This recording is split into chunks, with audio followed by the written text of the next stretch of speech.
Hello everyone, সবাই কেমন আছো? হসপিটাল থেকে আজকে আমার বাড়ি যাওয়ার পালা। তো বিল পেমেন্ট এখানে সব কিছু মেটানো হয়ে গেছে। বর গেছিলো এগুলো কাজ করতে, আর মাসিকে হ্যান্ড ওভার দিয়ে গেল। আমার বাচ্চার যা যা লাগবে, মানে টিকা যেগুলো হয়েছে সবই ওদেরকে বলে দেওয়া হয়েছে।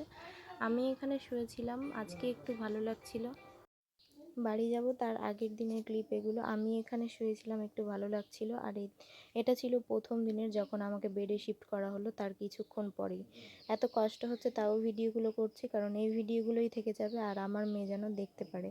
রাত্রেবেলা সমস্ত স্টাফদের, মাসিদের 80টা মাসি ছিল আর 4টে স্টাফ বয় ছিল, সবার জন্য মিষ্টি নিয়ে এসেছিলো বর। সবাইকে মিষ্টি দেওয়া হলো। আর এখানে তো আমি বসেই ছিলাম, আর আমি নিজেই আমার নিজের হাত পাগুলো দেখে চিনতে পারছিলাম না। মুখ ফুলে গেছিলো, হাত পা ফুলে গেছিলো, স্যালাইন চলছিল। আর আমার যে চ্যানেলটা, সেটা একদম একটা ভুল জায়গায় লাগিয়েছে। আমার ভীষণ কষ্ট হচ্ছে, আর সমস্ত নার্সরা তাই বলছে।